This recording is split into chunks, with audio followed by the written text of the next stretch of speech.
Okay, I'm still here with Dr. Beth Singler, who's a postdoctoral researcher at the Faraday Institute for Science and Religion. That's still saying it correct. That's fantastic.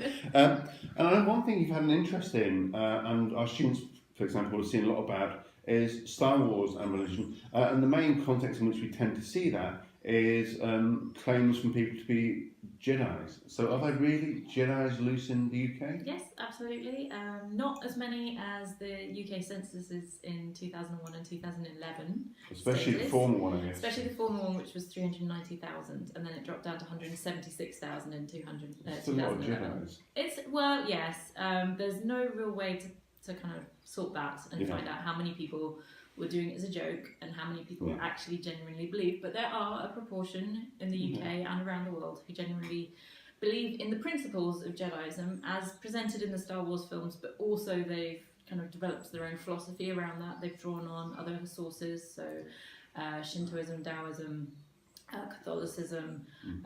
So it is a drawing together of contemporary ideas, of which are probably kind of the style comes from Star Wars. I guess it's that's interesting to hear you say that, just the presentation of the idea of the Jedi tradition, I guess, of the Jedi sort of way in the films itself draws on a certain aesthetic. Absolutely. You know, and it's very, I've seen those things, it was said by Yoda or the Buddha and things that people can't say. But it's not as surprising as you might think. It draws very kind of explicitly in some senses on those traditions. So I'm not surprised when people draw and oppose that. But you started your comment by saying these people believe in, so people are kind of interested, I think, so now students having want to talk to them about it, in whether Jedi really believe in a very literal, non-metaphorical sense in the Force. They do, yes. There are literal Force believers, Force realists. How they express that belief varies. There's different temples and different groups and different attempts at developing some sort of doctrinal statement. But yes, they see the universe, perhaps you could say in sort of a pantheistic style of having a living force within it, and you can draw on that force for both good and ill. There are Sith as well, not as many Jedi. And that is a way of describing the universe in a holistic sense. So there are antecedents to this idea, and you can probably draw out some ideas from the New Age as well. But they see the lifestyle decisions and the monastic style of the Jedi as a way of drawing on meditational styles, purifying their minds, concentrating. They don't necessarily literally believe in telekinesis, which is one of the primary powers of the Jedi. But they think there's ways of tapping into that life force and paying attention to it. So that's really kind of interesting, kind of fascinating. And a kind of slightly, this is a question that I do get from students, so it's really worth asking you, I think. Though I'm not sure it's the most pressing concern. But how much, sociologically, that's why I became a sociologist. But sociologically, the people who are interested in, there's an assumption, I'm not sure whether it's an unwarranted assumption, there's a big overlap between those people who want to describe themselves as Jedi and those people who might attend conventions and be interested in cosplay and are interested in kind of extreme fandom. Whether that is all people who describe themselves as Jedi are in that constituency, which I think sometimes people have nothing to do with it, make that assumption, or whether actually it kind of overspills from that or is beyond it. It's probably somewhere in the likes of a Venn diagram with overlapping parts, because there are certainly temples where they explicitly say in their sort of introductory material, we are not cosplayers, we're not role players, we are real world Jedi. This is something that we consider important. That's not to say that they're mocking cosplayers and role players, they just separate themselves. But that's a leisure thing. That's a leisure thing. You get plenty of cosplayers who don't believe in the literal reality of the Force. And so there are overlaps. Jedi obviously watch the films, they enjoy the films, they describe themselves as fans, but quite often when I've interviewed them, they've talked about it not being important to their belief system. So George Lucas and now Disney has obviously taken over Star Wars. They will create a story that suits the narrative, the audience, and if that changes the nature of the Jedi in some fundamental way, then that won't necessarily reflect in the real world Jediism. So the midichlorians is a prime example that George Lucas claims. I don't know if you're familiar, the idea in the prequel films that there's something you can test for, a microscopic organism you can find in people's blood that suggests that they are Force enabled, they can become Jedi. There was a bit of hoo-ha about this in the fandom, not least of the Jedi, about it making the Force something that was too materialistic, too scientific, biochemical, not so mythical and mystical. The real-world Jedi generally kind of treat that as a completely separate part of the narrative. They say George Lucas kind of came up with an idea that inspired me, but it brought together ideas I was already having. So they don't worship George Lucas. They certainly don't worship Disney, but they're interested to see how the story develops as fans as well.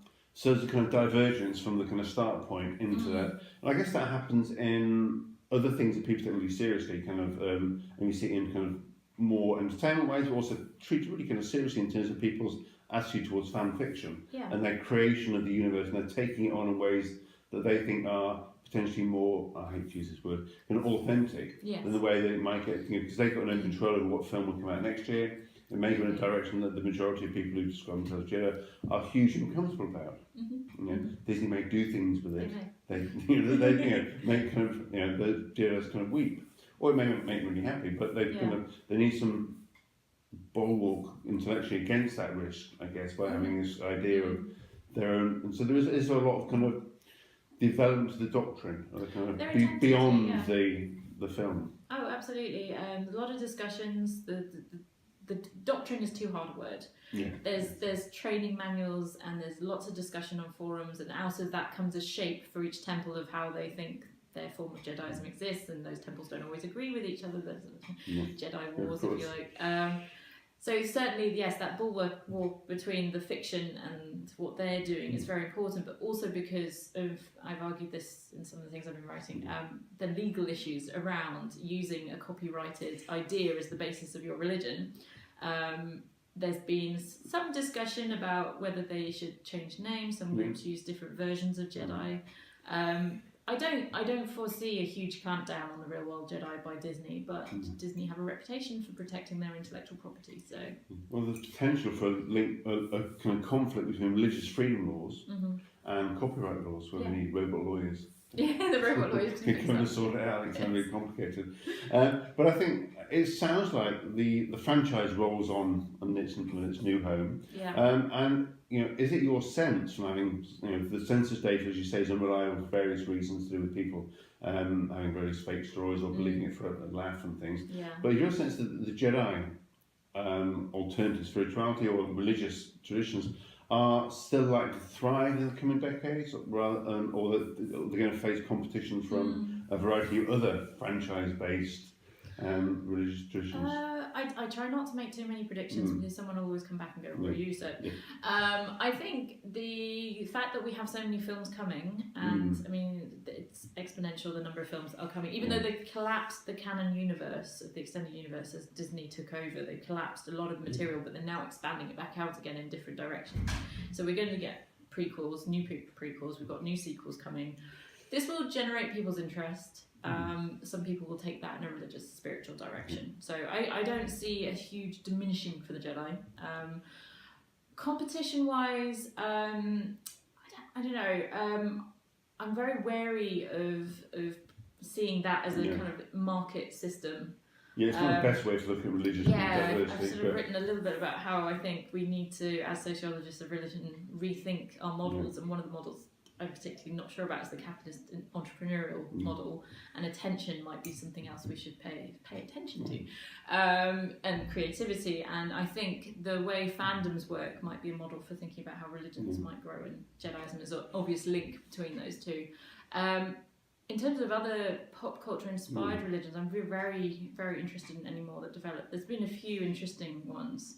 I think you could argue that some of the reactions to meme culture are, I mean, it's actually more than an argument. Some people are talking about worshipping Kek, and some of the troll memes out there. They talk about meme magic, and some of that's tongue in cheek. Yeah, absolutely. But some of the early Jediism, and the early Discordianism, and the early Church of the Flying Spaghetti Monster. Well, absolutely, Discordianism was absolutely, and the idea of inventing religion when it first kind of emerges in that kind of portion of the 20th century seems kind of fun and funny as an idea, and here we are sat today talking about Jedi. So I think we have a bias towards both numbers and duration. So there's an article the other day particularly annoyed me, that was citing another article where I was cited about Jediism, but their argument was that the New York Times ran a piece on Jediism, and their argument in this other piece was that you shouldn't give so much attention to a group with so few numbers, and that their own religion, the writer's own religion of Seventh-day Adventism, with 19 million people around the world, should be given more attention by the New York Times, and it was the equivalent of having a billboard advert for a religion.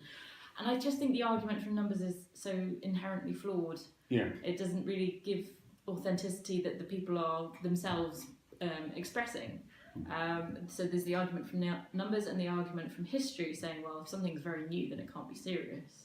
And I think for the individuals involved, it is very serious. So I think you need to respect that. Absolutely, but both those arguments are often cited, and I think kind of members of new religious movements or new religious movements, not within that kind of distinction, often encounter that, even just from members of their family. Absolutely. Where people's refusal to take them seriously. And yet when they actually get to an argument, what's the basis for taking a different religious tradition that lots of members of, it's been around for 4 generations seriously? There doesn't seem any more basis to it than that. So it sounds like we're going to still, in decades to come, see a lot more Jedi in the UK, or certainly the persistence of the tradition. Certainly persistence. I think there will be growth, but I don't know if it will be exponential growth just because of the films. We'll find out. Thank you. We'll find out.